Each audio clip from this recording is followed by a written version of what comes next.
Pumunta siya sa LTO, Lipa, Regional Office. Opo, Regional Office. O, yan ang kanyang plate number daw, sabi. Yes, sir. Anong nakalagay dyan? Sabi, D7839S po. Delta 7839 Sierra. Sierra. Tapos, nag-renew siya. Ang sabi ng system, Delta 7659 Sierra. pareho, hindi? Magkaiba, sir. Magkaiba. Pangalawang plaka. Pinadala siya ng LTO ng plaka.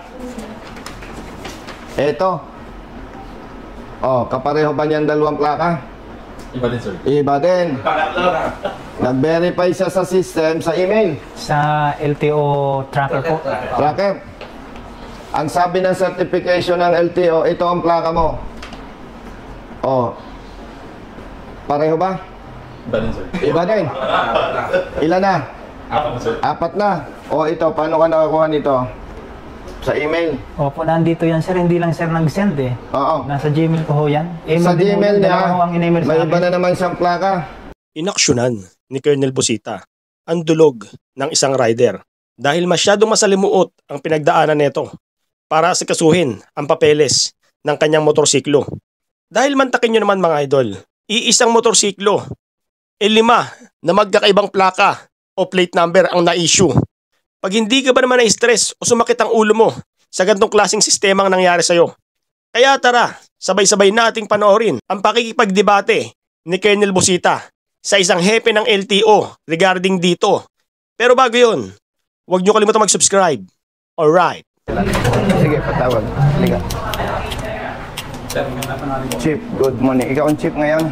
Pasok kayo, sir. Okay, sir. Ay, okay. May enforcer kang merkado. Meron po. Baka pwedeng ma-request. Patawag ko, sir. Oo.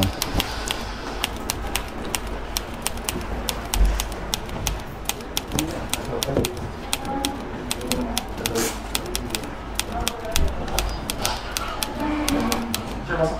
Oo. Gandang tanghali sa'yo. Sir.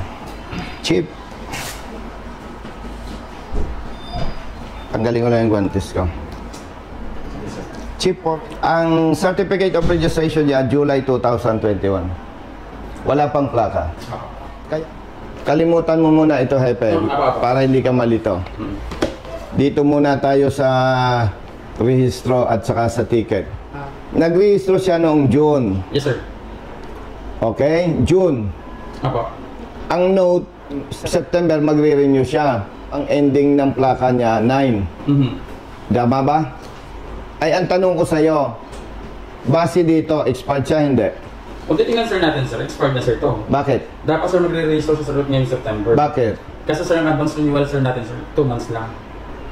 Tingnan mo ito. Yan, oh, kaya siya may penalty.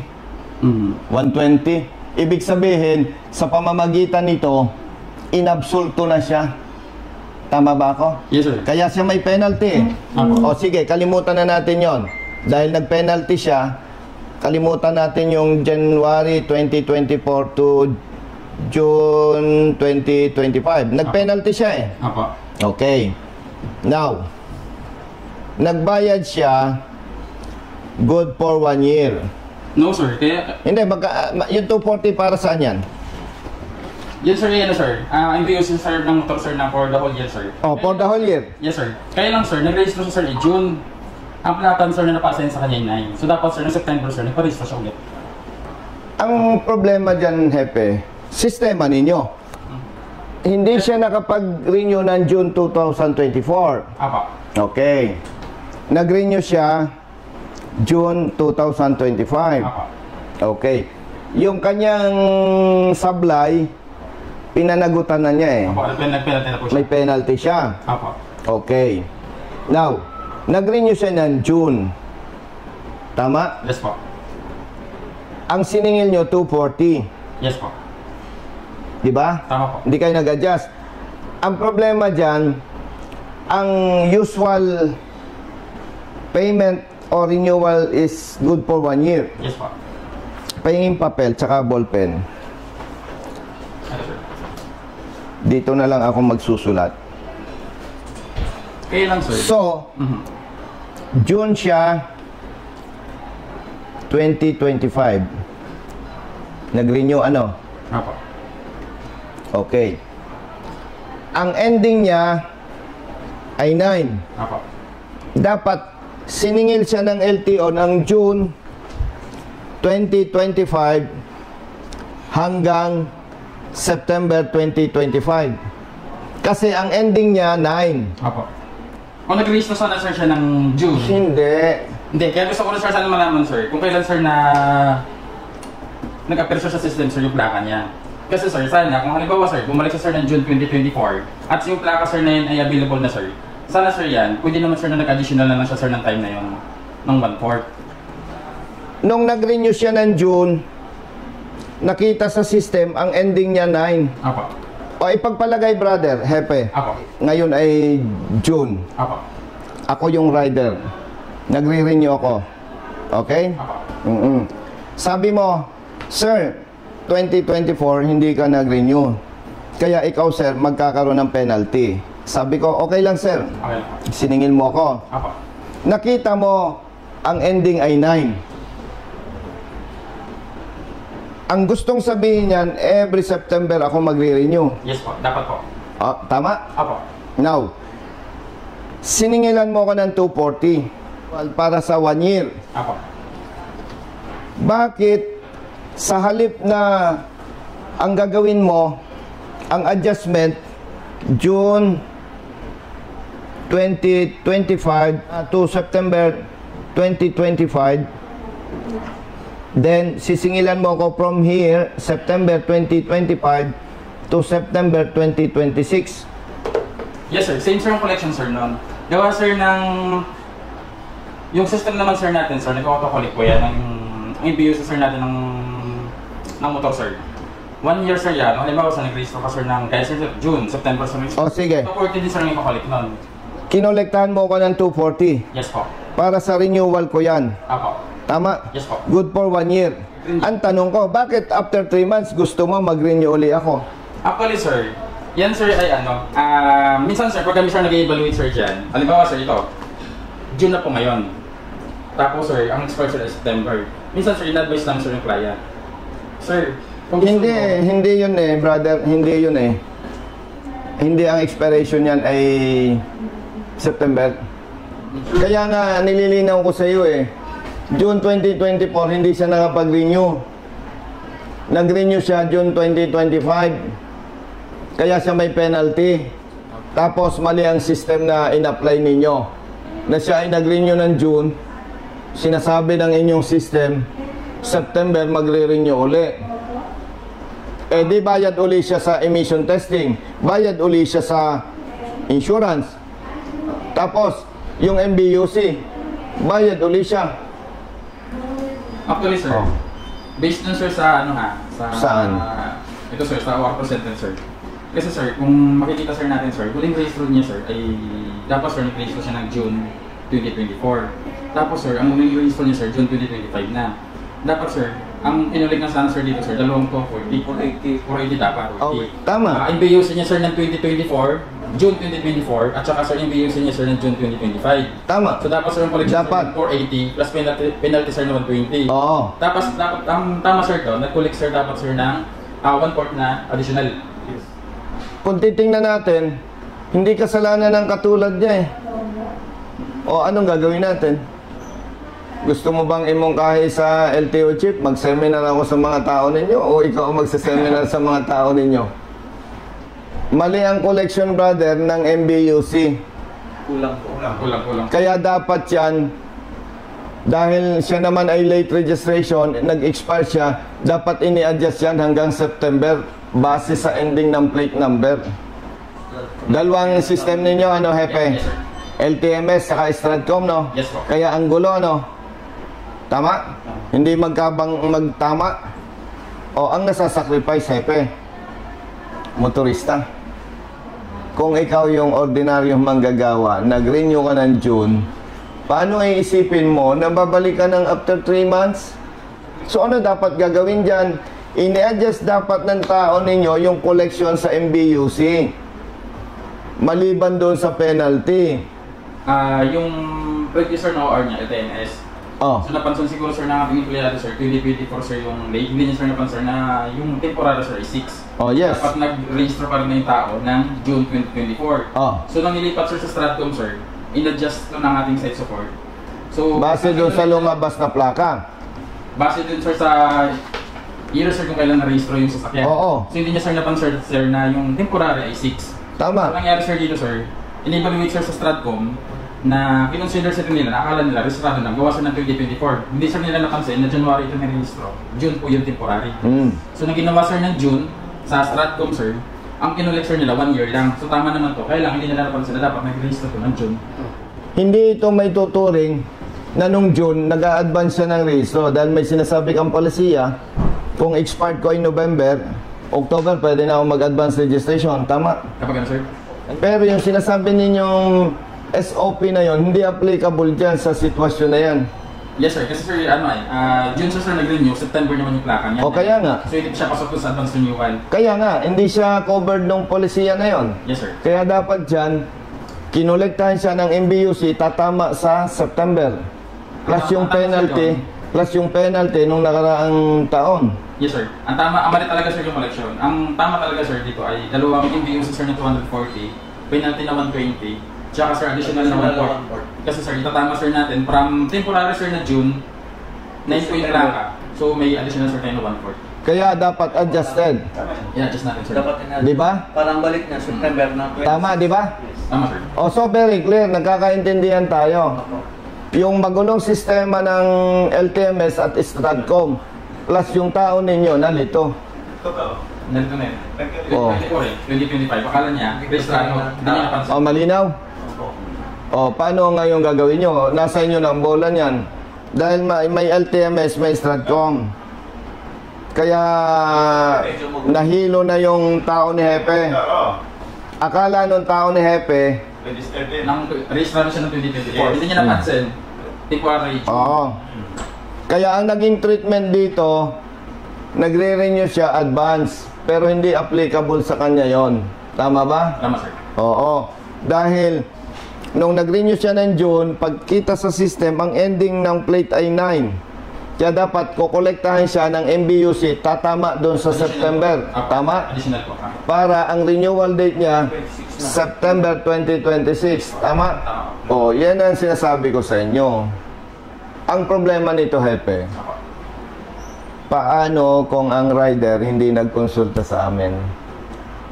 A-advance ng sweldo sa trabaho, ibabayad sa LTO.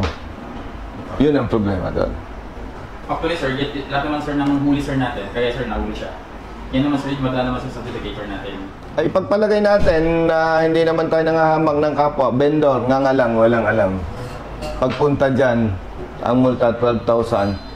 Katulad nito, kaya ako'y nagsasalita, hindi naman niya kayang makipagdebate sa'yo. Di ba? Tama sir. Yun ang isang bagay na dapat maisaayos ng bagong LTO chip. Ang bagong LTO chip nyo, si Asek Marcos Lacanilaw. Yes sir. Tama? Tama. Hepe, kung yan ay 200 pesos lang, wala nang debate. Sige na, bayaran mo na lang. 12,000 yan. Ang problema lang nga, yung LTMS saka yung Stratcom, may banggaan, magulo, yung tao ninyo, hilo na. O di ikaw ang nambalang mag-resolve yan. Pumunta siya sa LTO, Lipa, Regional Office. Opo, regional office. O yan ang kanyang plate number daw, sabi. Yes sir. Anong nakalagay dyan? D7839S po. Delta 7839 Sierra. Sierra. Tapos, nag-renew siya. Ang sabi ng system, Delta, 7659 Sierra. pareho hindi? Magkaiba sir. Magkaiba. Pangalawang plaka. Pinadala siya ng LTO ng plaka. Eto. Oh, kapareho ba niyang dalawang plaka? Iba din sir. Iba din. Pangatlo. Nag-verify siya sa system, sa email. Sa LTO tracker po. Tracker. Ang sabi ng certification ng LTO, ito ang plaka mo. Oh. Pareho ba? Iba din, sir. Iba din. Ilan na? Apat, sir. 4 na. O ito, paano ka nakakuha nito? Sa email? Opo, nandito yan sir. Hindi lang sir nag-send eh. Oo. Nasa Gmail ko ho yan. Sa din ho Gmail yan. Dalawa ho niya, ang in-email sa may akin. iba na naman siyang plaka. Yun. Madaling sabi, sir, yung plaka, sir, na napabigay sa iyo, inabil mo sir rin sa tracker. Sa tracker mo sir nakuha yan. Hindi, yung plaka niya, pinadeliver. Pinadeliver po yan. Galing. 1, 2, 3, 4, 5. May tanong kami sa'yo. Ang nakakabit na plaka, ito, Yes, sir. ending 6. Ang dala niyang rehistro, ending 9. Opo. Ano ang protection niya sa pulis, sa enforcer pag nasita? Patingin nga ang CR mo. Ito, sir. Oh!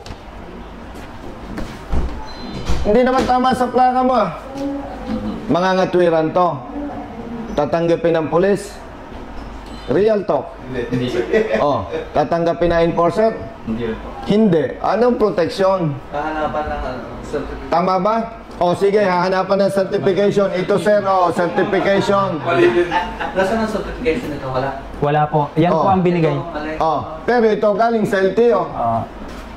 Sige, sir. Ganito na lang, sir. Itatama na lang, sir. Brother, kaya natin to dinidiscuss, hindi lang siya ang may ganyang problema na iba ang plaka, ibang nasa rehistro, pag hinanapan ng pulis at ng LTO na certification, iba din ang number. Ang malaking usapin dito, hepe, pag nasita ng pulis, nasita ng enforcer, hindi ito papaniwalaan eh. Baka magsalita pa ang pulis o ang enforcer, baka ninakaw mo itong plaka na to ah. Pag hinanapan ng rehistro, hindi tama. Hinanapan ng certification, hindi tama. Sir, may isa pa akong certification. Ito pa, oh. 4 ang certification. So, 5 ang plaka para sa kanya. Pag in-implement na yung amendment ng doble plaka law ni Senator JB, approved na yon. Republic Act 12209. Pag nasita siya ng police o RCR, iba ito dyan sa plaka mo ah. Hindi ito papaniwalaan. Tapos sasabihin nito, sir, ganito po yan eh. Sa korte ka magpaliwanag. Dalawang issue natin, hepe. Pakiayos nyo ito. Ako, sir, bahala. Pwede din. Oo. Tapos sa plaka, Ito, sir, ay para may indicate na rin, sir, sa ORCR niya, sir, yung plaka niya na bago. Kung ano nakakabit sa motor niya. itatama nyo. Plaka, sir, natin. Itama nyo kasi brother, katulad ng napag-usapan natin, hindi papakinggan ng police at enforcer yung kwento niya. Manual na lang natin kung ano. Sige. Na lang po, Asiko. Sige, magbayad siya ng MBUC. Itama ninyo. Solve na tayo dyan. Okay, sir.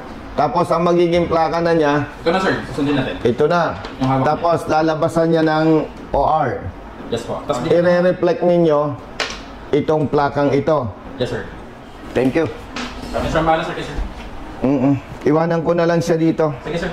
Brother, Sir, may tanong lang ako. Paano yung bayad niyo sa ano ko po sa ticket? wala na yun.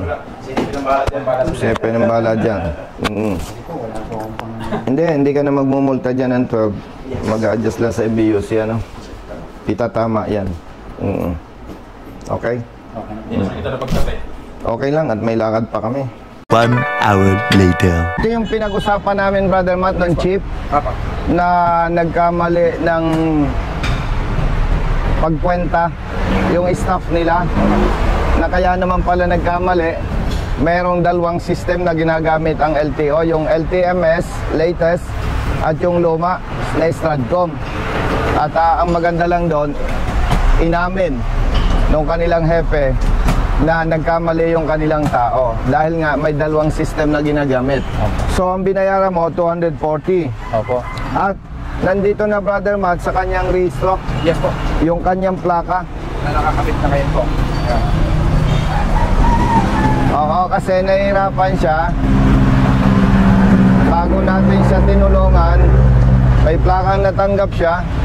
Iba ang plaka sa rehistro. iba ang certification. May 3 siyang certification, iba't iba ang plate number. Total, 5 po yung plaka. 5 ang plaka na naka-assign sa motorsiklo niya. Ikaw ay magre-renew every June. Kasi June 6, 2026. 2026 na po yan. And June. Wala ka na problema. Wala na sir. Si kuya ngayon. Okay. Mas kanina. Okay na sir. Para sa kanya, malaking problema yon. Bakit? Malaking halagaan, 12,000 pesos. Pangalawa, masakit sa kalooban niya dahil sumusunod siya sa batas. Ang problema sa parte ng LTO. Pangatlo, alam ko na kahit hindi niya sabihin, natatakot siya. Dahil kapag nahuli siya ng pulis o ng enforcer, hindi naman siya paniniwalaan. Totoo po yun. Di ba? Opo. Ay kung ipinatutupad na yung amendment ng doble plaka law na isinulong ni Senator JB, pwede na siyang makulong. Tama po. At pag nangatwiran sa pulis, ang sasabihin sa kanya, sa korte na lang magpaliwanag. Di ba? Opo. Oo, kaya okay. Congratulations. Maraming salamat po, Colonel, sa tulong na natanggap ko ngayong araw. At hindi na po ako mababalisa kasi talagang ilang araw ko na pong iniisip ito kung bakit taon-taon ko naman nire-renew yung motor ko na yan. Di bale, importante, tumawag ka sa amin, nakatulong kami sa iyo. Kaya inilalabas natin sa video para yung katulad mo, tatawag din sa amin. Ang sinasabi kasi, Brother Matt, ng chief ng LTO doon sa Calamba, pag halimbawa updated ang iyong rehistro at ang dapat magre-rehistro ka ng November, sabi nila 2 months advance pwede na. September, October, pwede ka na mag-rehistro. Pero hindi siya covered eh. Iba yung sitwasyon niya. Kaya na-justify natin at inamin ng kanilang hepe na may mali doon sa computation ng motor vehicle users charge. Kaya siya nagbayad ng 240. Yun yung hindi na i-consider nung kanilang empleyado, Brother Matt. Kaya itinama. Di wala kang problema? Wala na, sir. Sige. Ingat ha. Andito na yung lisensya mo. Andito na yung lisensya niya. Baka mo. Andito na yung updated na rehistro. Nandito na, Brother Matt, yung plaka na nakakabit sa kanyang motorsiklo. Okay? A few moments later. Sige, okay na yan ha? Okay? Sige, basta may problema, tawag lang.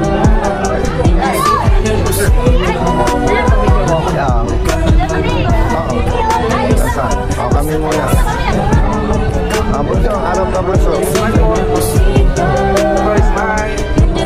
Thank you po.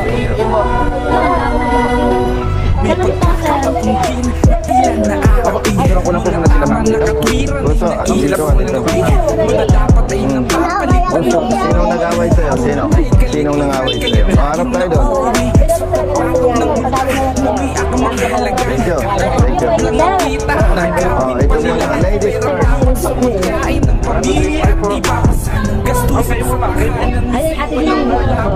Anong nilalakad nyo? Yung pong pare, plaka po ng namin. Okay, thank you. Thank you po. Sige. Ito muna, brother. Bayad na to eh.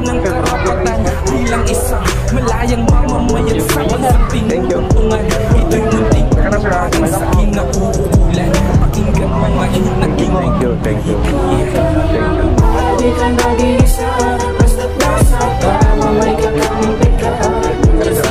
Tatay muna. Nagalit si tatay nito.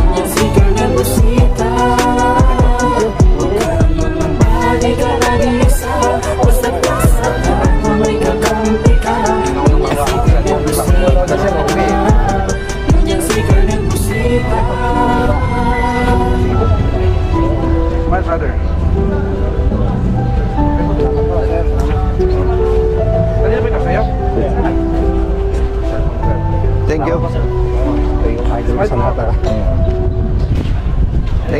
kayo. Ito po, sticker kuya. Thank you, thank you.